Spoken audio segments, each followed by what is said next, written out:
Why don't you go ahead and break down exactly what happened here in this dominating game number 1? Well, we have to start with the MVP, which is Ogwin, this time providing all the division that's very important for the team. We're waiting for the Flask of the Oasis first, and then he played a very important role in Turtle 3, as well as the First Lord of the game, where his position allowed for Ap.Bren to have great information on when Nobed will come in or when Ryzen will actually come in.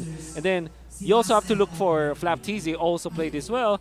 What he did was to also make sure that Heads will not have a good time, and he keeps his eyes onto Ryzen. And for sure, we're going to see that through our highlights. This is the first turtle fight where Heads played the ultimate so that Ryzen will be able to take that retribution up, and then we're gonna see it again in turtle. This is turtle number 3, and then the Flapteasy's damage output is already there. They took out Heads to go with it. Look at that, 5 of their members already into that spot, and this is one of the phalanx plays that we're talking about, like Heads as well as Nomad dipped their toes into the zone of Ap.Bren and they got defeated. Also, will happen again. Nomad enters the phalanx as well as Ryzen.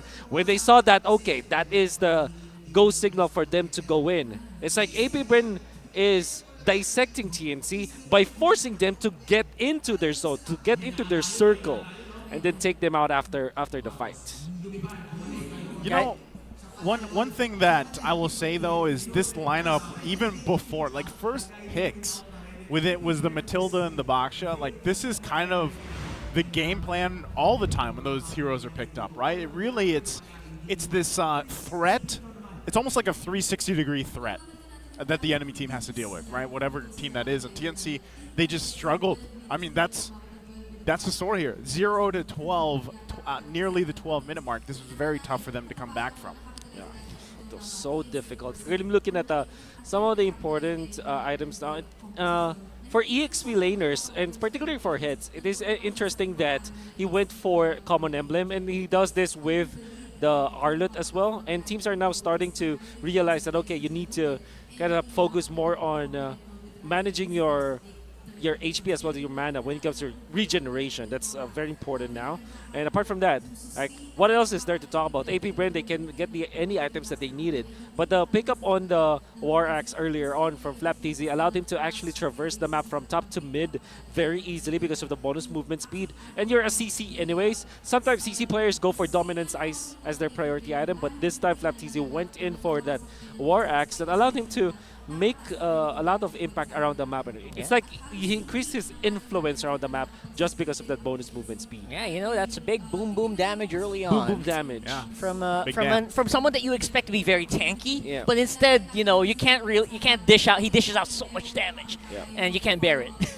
So It's a trap. I hate to ask the question again, and maybe people in the chat can answer this too. Wolf, go ahead and take us through how strong they are in the breakdown of this game too. Well, that looked like a 300 kilo weightlifting from Flapteasy as he was able to utilize this X-Borg once again. If you look back at their recent tournament, back in, this was maybe 2 weeks ago, he actually played an X-Borg game where I thought that he played it masterfully, that it should be one of those plays that you put in a textbook and you know how to use it, because that's how we saw in this game as well how many times he escaped certain death and still managed to turn it around, force the enemies to really just, you know, commit so much on him and then punish them afterwards. You can see it happen with that almost a 3K actually. Could have sworn that he took the 3 heroes of TNC all by himself. He's gonna do it once again.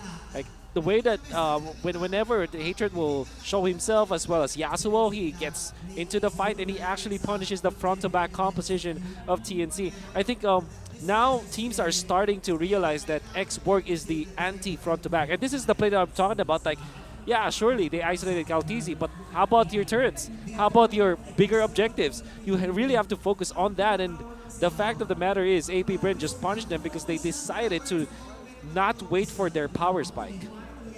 You know, not only about the power spikes here, but I do feel like, yes, it was a little bit longer of a game for game 2, but I feel like TNC's lineup, and especially with the stuff that Yasuo was pulling off in some of those exchanges and fights and Hatred building up, if they would have bought, I don't know, let's say 8 minutes. Yeah. That's a long time. Yeah, But it's a long time. I feel like they would have been in a much better position I to agree. deal with Ap.Bren, and they could have possibly pulled something off, Yeah. especially with the case of having Ryzen as that jungler, right? So, Yeah. again, this is a huge lesson learned for TNC. Now, not only this match against Ap.Bren, but the week, right? Week 1, hopefully they take everything that they learned from this week 1, they recalibrate, and they come back stronger for week 2 ahead of them because, you know, we know how things kind of fall into place, right? Having said that and being swept here against Ap.Bren, they're going to have to do a lot to kind of get to the point where they need to in week 2. Ap.Bren, on the other hand, man, they've been doing the stuff they've been doing for weeks, months, a whole year, right? Winningest.